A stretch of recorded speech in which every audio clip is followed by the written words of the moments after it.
दोस्तों जो हमारे पास स्मार्टफ़ोन आते हैं आजकल उसमें सबसे ज़्यादा डिमांड रहती है कि उसमें रैम कितना है। कई लोग बोलते हैं 2 GB रैम, कई 4, 6, 10, 12 और अब तो 18 GB रैम की भी डिमांड हो गई है उन लोगों के लिए जो गेमर्स हैं। तो एक्चुअली में डे टू डे लाइफ में हमें अपने स्मार्टफ़ोन में कितने रैम की ज़रूरत पड़ती है, आपको क्या लगता है?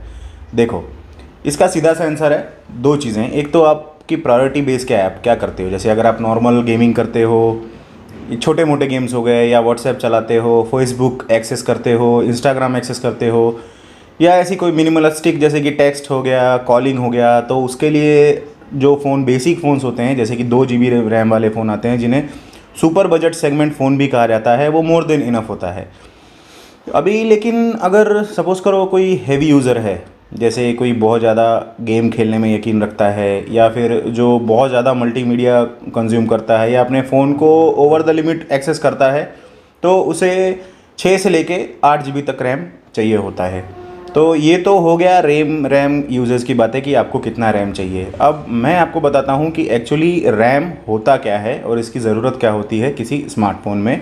तो रैम क्या होता है, ये एक टेम्पररी मेमोरी है किसी भी डिवाइस में। हैंड हेल्ड डिवाइस जितने भी होते हैं, जैसे कि लैपटॉप हो गया, मोबाइल फ़ोन हो गया, टैबलेट हो गया, या कोई भी ऐसा हैंड हेल्ड डिवाइस जो एप्लीकेशन एक्सेस करता है या किसी तरह का सॉफ्टवेयर एक्सेस करता है, उसे उसमें एक टेम्पररी चिपसेट होता है जिसे रैम कहते हैं। रैम का फुल फॉर्म होता है रैंडम एक्सेस मेमोरी। अभी रैम काम कैसे करता है? हमारे फ़ोन में या हमारे हैंड हेल्ड डिवाइस में दो तरह की मेमोरी होती है। एक होता है रोम, रीड ओनली मेमोरी, जो कि हमारा स्टोरेज डिवाइस होता है, जो 8 GB से लेके 512 GB तक इनबिल्ट होता है, जिसे अब एक्सपेंड भी किया जा सकता है। कईयों में तो 1 TB तक एक्सपेंड कर सकते हैं, यानी कि 1000 GB तक। और जो दूसरा हम यूज़ करते हैं वो होता है रैम, जिसके बारे में बताने जा रहा हूँ, रैंडम एक्सेस मेमोरी। एक्चुअली होता क्या है कि जब हम कोई सॉफ्टवेयर ओपन करते हैं, फॉर एग्ज़ाम्पल हमें एक सेल्फ़ी लेनी है, तो हमने कैमरा के आइकॉन पे क्लिक किया, ऑब्वियसली कैमरा ओपन हो जाएगा। अब वो जो कैमरे का एप्लीकेशन है वो हमारे इंटरनल मेमोरी पे ऑलरेडी एनक्रिप्ट किया हुआ है, या उसे वहाँ पे इंस्टॉल किया जा चुका है मैन्युफैक्चरर के द्वारा। तो अब क्या होगा कि जैसे ही आपने कैमरा क्लिक किया, वो कैमरा एप्लीकेशन लोड होती है फ़ोन के रैम में टेम्पोररी बेसिस पे, क्योंकि अब उसे एक्सेस होना है। यानी अब आपको फ़ोटो खींचनी है, चाहे वो बैकग्राउंड की खींचनी हो या आपको खुद की एक फ़ोटो खींचनी है, तो अब क्या होता है कि वहाँ पे वो एक्सेस होना शुरू हो जाता है, रैम पे अपलोड हो जाता है। आपने अपनी एक फ़ोटो खींच ली, ख़त्म हो गई बात, बंद कर दिया कैमरा। अभी भी वो जो कैमरा है वो आपके रैम पे रहेगा। फिर चलो, आपने सोचा कि आपको एक व्हाट्सएप का नोटिफिकेशन आया, तो आप व्हाट्सएप देखने लगे।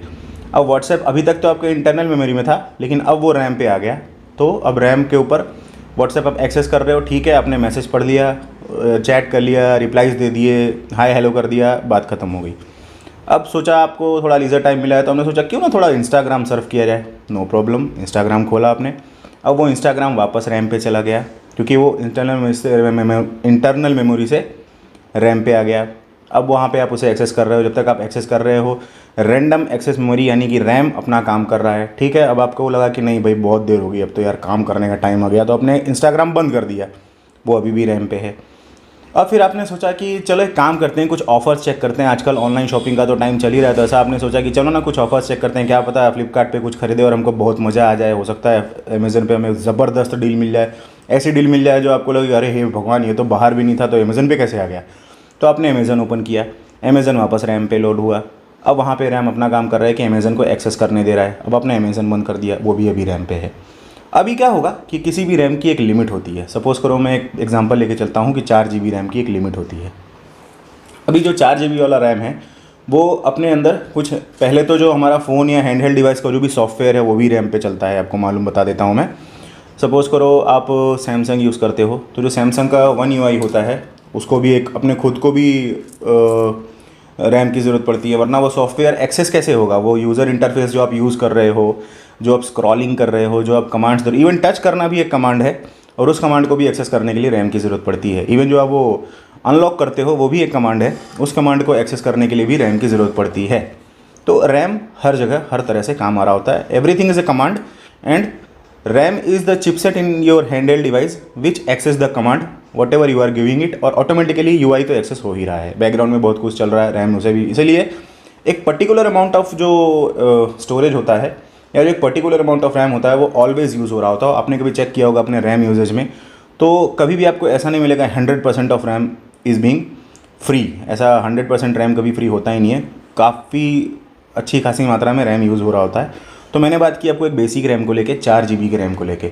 अभी आपने इतने सारे एप्लीकेशन रख दिए, अब क्या हुआ, रैम का मैनेजमेंट अगर अच्छा है तो उसे लगा कि चलो अभी कैमरे की ज़रूरत नहीं है काफ़ी देर तक, तो वो क्या करेगा, रैम को, कैमरा उस पर से हटेगा नहीं एप्लीकेशन, वो स्लीप मोड में चला जाएगा, वो हाइबरनेट मोड में चला जाएगा, यानी अब उसकी ज़रूरत काफ़ी देर तक नहीं पड़ने वाली।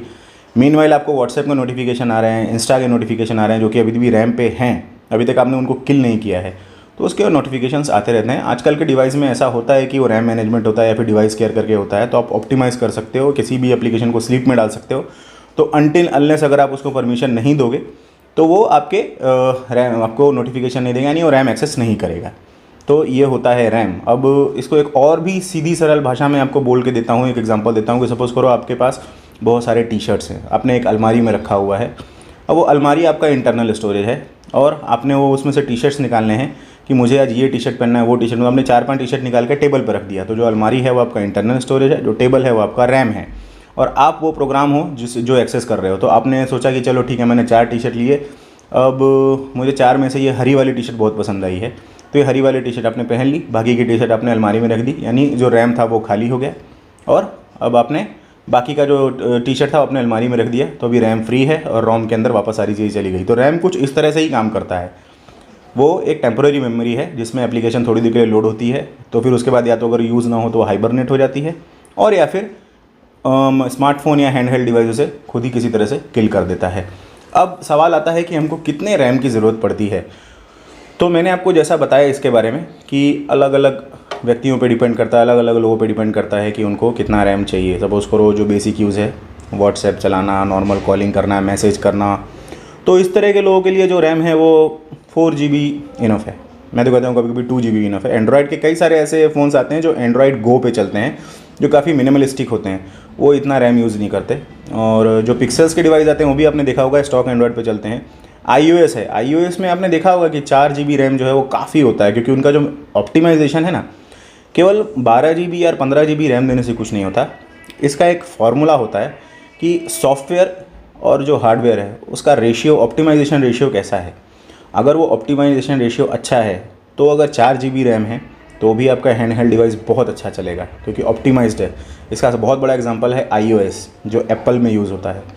और अगर आपका ऑप्टिमाइजेशन अच्छा नहीं है तो आप भले ना 15 GB रैम ले लो, 16 GB रैम ले लो, आपका हैंड हेल्ड डिवाइस जो है वो कहीं ना कहीं पे लैग करेगा, क्योंकि ऑप्टिमाइज नहीं है। तो जितने थोड़े बहुत ये जो आपने देखा होगा छोटे मोटे जो अभी मार्केट में इवॉल्व हो रहे हैं स्मार्टफोन, इनमें ऑप्टिमाइजेशन उतना अच्छा नहीं है। आप एक्सेस करोगे तो आपको कहीं ना कहीं लैग फील होगा, लेकिन अगर आप कोई अच्छा खासा ब्रांड जो इस्टेब्लिश हो चुका है, अगर आप उसके फ़ोन को यूज़ करोगे तो आपको नोटिसेबल लैग मिलेगा ही नहीं। आपको लगेगा कि हाँ अरे यार 4 GB का रैम है तो ये तो हैंग हो जाएगा, पर ऐसा नहीं होता है। वो हैंग नहीं होगा क्योंकि उसे ऑप्टिमाइज़ अच्छा किया हो। तो सब कुछ ऑप्टिमाइजेशन पे डिपेंड करता है, एंड ऑब्वियसली रैम कितना है उस पर तो डिपेंड करता ही है। ज़्यादा रैम हमेशा अच्छी बात होती है, पर ज़रूरत कितनी पड़ती है। देखो, हम मैक्स टू मैक्स कितने एप्लीकेशन एक बार में खोलेंगे। हमने इंस्टा खोला, व्हाट्सएप खोला, यूट्यूब खोला, कैमरा ओपन कर लिया, कैलेंडर ओपन कर लिया, टेक्स्ट मैसेज ओपन कर लिया, ये सब कुछ हमने ओपन कर लिया। अब ये ओपन करने के बाद अगर हमारे पास 8 GB की रैम है तो भी ऑलमोस्ट 3 से 4 GB फ्री रहेगा। तो हमारा फ़ोन इतना सब कुछ ओपन करने के बाद भी उसको चला रहा होगा। अगर आपके पास 6 से 8 GB रैम है तो आप यूँ समझ लो कि 1.5 GB सिस्टम खा रहा है, 2 GB आपने यूटिलाइज़ किया इन एप्लीकेशंस की वजह से, गेम खेलने की वजह से, और बाकी का फ्री पड़ा है। अभी आजकल जो एप्लीकेशन है इवॉल्व हुए हैं। देखो, पहले जो मोबाइल फ़ोन्स आया करते थे उसमें जो रैम होती थी वो 128 MB की होती थी, 512 MB की होती थी, तो ये बहुत होता था। पर उस टाइम के एप्लीकेशन भी एकदम लाइट थे बहुत। ये व्हाट्सएप भी जब आया था तो उस समय एकदम लाइट व्हाट्सएप हुआ करता था। पर अब जो जैसे जैसे इवोल्यूशन हो रहा है स्मार्टफोन में, टेक्नोलॉजी आगे बढ़ रही है, तो इनमें क्या होता है कि अब इनके यूजेस भी ज़्यादा हो गए हैं। जैसे कि अब फेसबुक देख लो, ऑलमोस्ट शायद 1 GB अब इतना लेता है वो। तो व्हाट्सएप का भी सेम ही है, 700-800 MB कंज्यूम कर रहा होता है। इंस्टाग्राम वो भी इतना ही कंज्यूम कर रहा होता है। और गेम्स जो आप खेलते हो, पबजी खेल रहे हो, कॉल ऑफ ड्यूटी खेल रहे हो, फोर्टनाइट खेल रहे हो, ये भी बहुत ज़्यादा हैवी गेम है। तो आजकल की डेट में अगर आप गेमर हो और बहुत ज़्यादा मल्टीमीडिया कंज्यूम कर रहे हो, आपके फ़ोन पे आपको हॉटस्टार भी है, नेटफ्लिक्स भी है, पबजी भी, अगर सॉरी वो तो बैन हो गया है, कॉल ऑफ ड्यूटी है, ऐसी कई सारी जो हैवी एप्लीकेशंस है वो हैं, तो 6 से 8 GB रैम की ज़रूरत पड़ती है। अभी एक फ़ोन आया था ROG का, इवन आया है अभी जस्ट, उसमें 18 GB की रैम है। पर वो क्यों है? क्योंकि वो that device is totally dedicated to the gamers. वैसे भी republic of gamers full form है ROG का, तो वो एक अलग कैटेगरी हो गई। हर एक बंदे को वो लेने की ज़रूरत है ही नहीं, क्योंकि उतनी ज़रूरत ही नहीं पड़ती है। तो मोरल ऑफ द स्टोरी ये है कि 4 GB टू 8 GB रैम बहुत है, और आजकल की डेट में इस कैटेगरी के रैम वाले डिवाइस इतने महंगे नहीं हैं। 6 GB, अब देखो ना, हर एक फ़ोन अपने 3-4 वेरिएंट देता है। कोई अपना फ़ोन जो है, मतलब सिंपल देख लो ना, एक XYZ कंपनी है, उसने अपना XYZ simple, XYZ pro, XYZ pro max करके निकाला। इन तीनों में कैमरा और रैम का डिफरेंस तो आपको मिलेगा ही मिलेगा। चलो ये तो हो गई रैम की बात। अब आपको इंटरनल मेमोरी कितनी चाहिए? एक टाइम था जब फ़ोन्स आया करते थे 8 GB, फिर आए वो 16 GB, फिर 32 GB। अब आजकल एक स्टैंडर्ड बन गया है 64 GB का। तो मोस्टली देखना, अब तो खैर 128 GB भी एक स्टैंडर्ड बनते जा रहा है। तो मोस्टली आप देखना, जो भी फ़ोन्स आ रहे हैं या जो भी हैंड हेल्ड डिवाइस आ रहा है, वो 80% केसेस में 128 GB आपको इंटरनल मेमोरी दे रहा है। ऐसे फ़ोन्स हैं, मैं मना नहीं करता, जो 32 GB दे रहे हैं, 32 GB भी और 64 भी दे रहे हैं, पर अब 64 GB मेमोरी बहुत कम हो गई। कैमरा इतना ज़्यादा डेवलप हो गया है और एप्लीकेशन और सॉफ्टवेयर्स इतनी ज़्यादा डेवलप हो गई है कि इतने से रैम से, सॉरी, इतनी कम मेमोरी से कुछ होता ही नहीं है। 64 GB आपका यूँ भर जाएगा, आपको पता भी नहीं चलेगा। वैसे भी आपको कोई मोबाइल फ़ोन ख़रीदते हो तो 64 GB आपको पूरा नहीं मिलता, या 128 GB आपको पूरा नहीं मिलता। आपको कुछ 115 GB मिलेगा आउट ऑफ 128, और मे बी शायद 50 to 52 GB मिलेगा आपको 64 GB। तो अगर आपको फ़ोन आज की डेट में ख़रीदना है तो मैं आपको रेकमेंड करूँगा एटलीस्ट 4 GB रैम तो होनी ही चाहिए, और 128 GB तो मैं रिकमेंडेशन दूंगा आपको। क्योंकि ऐसा करना चाहिए ना कि आप कोई जो भी डिवाइस लो तो एटलीस्ट आप उसको 1-2 साल तो चलाओगे। 1-2 साल एक टेक्नोलॉजी के लिए, और ख़ास करके मोबाइल टेक्नोलॉजी के लिए बहुत बड़ी बात है। बहुत ज़बरदस्त इवोल्यूशन आता है, आपने खुद भी नोटिस किया होगा।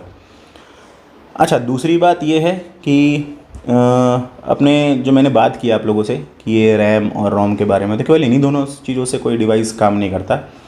किसी चीज़ को एक्सेस करने के लिए या किसी गेम को एक्सेस करने के लिए हमें GPU की ज़रूरत पड़ती है, ग्राफिक प्रोसेसिंग यूनिट की ज़रूरत पड़ती है। तो वो भी एक बहुत अहम चीज़ होती है किसी भी फ़ोन में या किसी भी हैंड हेल्ड डिवाइस में या लैपटॉप में।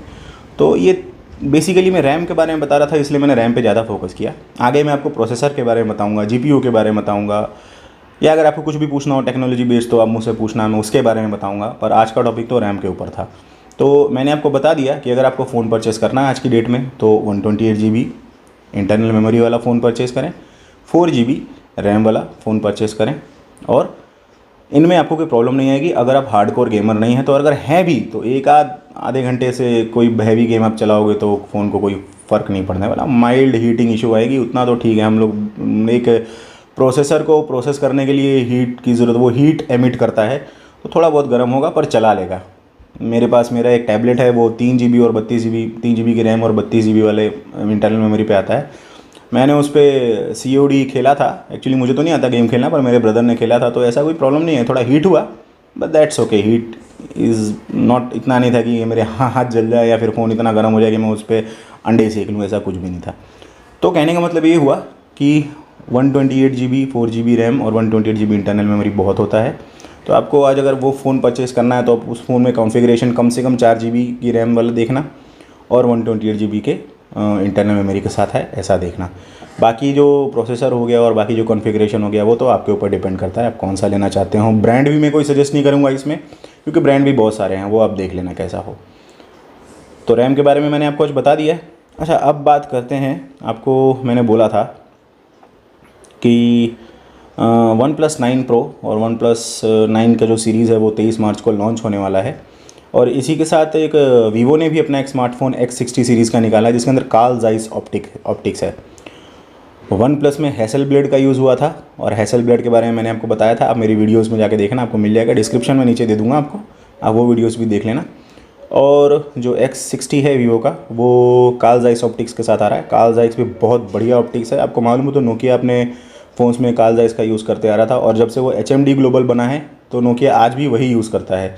कई फ़ोन्स में उसके कार्ल ज़ाइस लिखा रहेगा। आपको मैं थोड़ी बहुत डिटेल दूंगा। बाकी जब ये फ़ोन लॉन्च होंगे तो मैं इनके बारे में आपको बताऊंगा, और क्या है इनकी फ़ीचर्स क्या है, क्या कर सकते हैं वो तब तक मैं आपको बता दूंगा। OnePlus 9 का लोग बहुत ज़्यादा इंतज़ार करें। 23 को इनका लॉन्च इवेंट है, देखते हैं ये लोग क्या कमाल करते हैं। उम्मीदें तो बहुत है मुझे हैसेलब्लैड से, क्योंकि एक बहुत बड़ी ब्रांड है, बहुत अच्छा ऑप्टिक ब्रांड है। और थोड़ी बहुत OnePlus 9 की जो पिक्चर्स हैं मैं आपको दिखा दूंगा, आप देख लेना यहाँ पे, आपको पता चल जाएगा। और मुझे उम्मीद है कि आपको रैम के बारे में पता चल गया होगा और आपके दिमाग में कोई कन्फ्यूज़न नहीं होगा। हो सकता है मुझसे कुछ छूट गया हो, तो अगर ऐसा हो तो आप मुझे कमेंट करके बताना, मैं आपके डाउट्स को दूर करने का ट्राई करूँगा। और बस आज के लिए मैं अपना वीडियो यहीं पे एंड करता हूँ। मिलता हूँ अपने किसी नेक्स्ट इन्फॉर्मेटिव वीडियो के साथ। तब तक के लिए आप मेरे साथ बने रहें, एंड थैंक्स फॉर वॉचिंग।